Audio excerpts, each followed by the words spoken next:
ملګرو سلامونه. نن هم درس په هی لرو. هی ده، واو دی، الف دی. هی واو سره یو ځای کیږي او الف یې څنګ ته راځي، هوا ترې جوړیږي.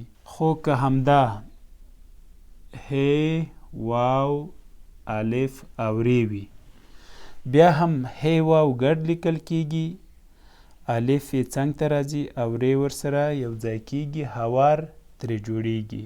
که هی واو ولیکو، الف په ځای ګاپ ولیکو او ری په ځای هی ولیکو، هی واو بیا هم یو ځای شو، ګاپ او هی دا شی یو ځای کیږي، څه ترې جوړیږي؟ هوږه. او که هی وي، یې وي، لام وي، بیا هی وي، هی یې سره یو ځای کیږي، لام ورسره یو ځای او هی پسې راځي، هیله ترې جوړیږي چې امید ته وایي. یعنې د تورو کمول، زیاتول، یو توری د بل په ځای راوړل، ټول څه کیږي؟ نورې کلمې جوړوي. اوس دا هوا ده، که څنګ کې دوه یې دا شی ولیکو، دا دلته نږدې راوړو، څه به ترې جوړ شي؟ هوایي. هوار دی، که دلته یې وي ورسره نږدې کو، هواری ترې جوړیږي. هیله ده، که هی لام ده، هی یې ده، لام نه وروسته الف او بیا لام ولیکو، هیله نه څه جوړ شو؟ هلال.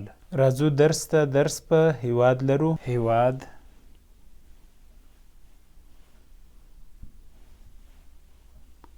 هیواد چې ملک او وطن هم ممکن ورته وویل شي. افغانستان،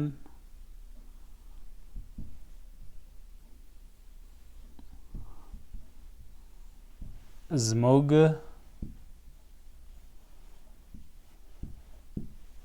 هیواد دی، زموږ هیواد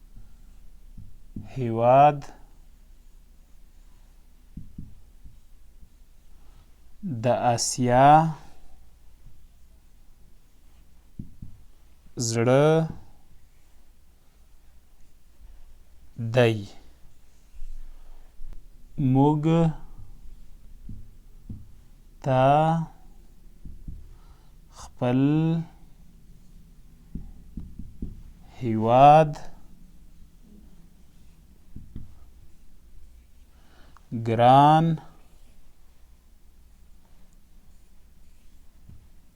دی. هیواد، هی واو واو الف دال، هیواد. افغانستان، زموږ هیواد دی، زموږ هیواد د آسیا زړه دی. موږ ته خپل هیواد ګران دی. دا زموږ دی، دام زموږ دی. که زی ترې لرې سي، بیا څه پاتې شو؟ موږ پاتې شو. او آسیا کې الف سین یې الف، آسیا. زړه، زیړې هې زړه، ګران، ګاپرې الف نون، ګران. هیواد، افغانستان زموږ هیواد دی، زموږ هیواد د آسیا زړه دی. موږ ته خپل هیواد ګران دی. دا به څو ځلې کتابچه کې در سره لیکئ. د تورو تمرین ته راځو. هی ده، ګاپ دی، یې ده. هی ګاپ یې ګډ سره لیکل کیږي، هګۍ ترې جوړیږي. هی ده، غین دی او بیا هی ده. هی غین هی ګډ سره راځي، هغه ترې جوړیږي. هی ده، الف ده او ری ده. هی الف ګډ لیکل کیږي، ری څنګ ته راځي، هار ترې جوړیږي.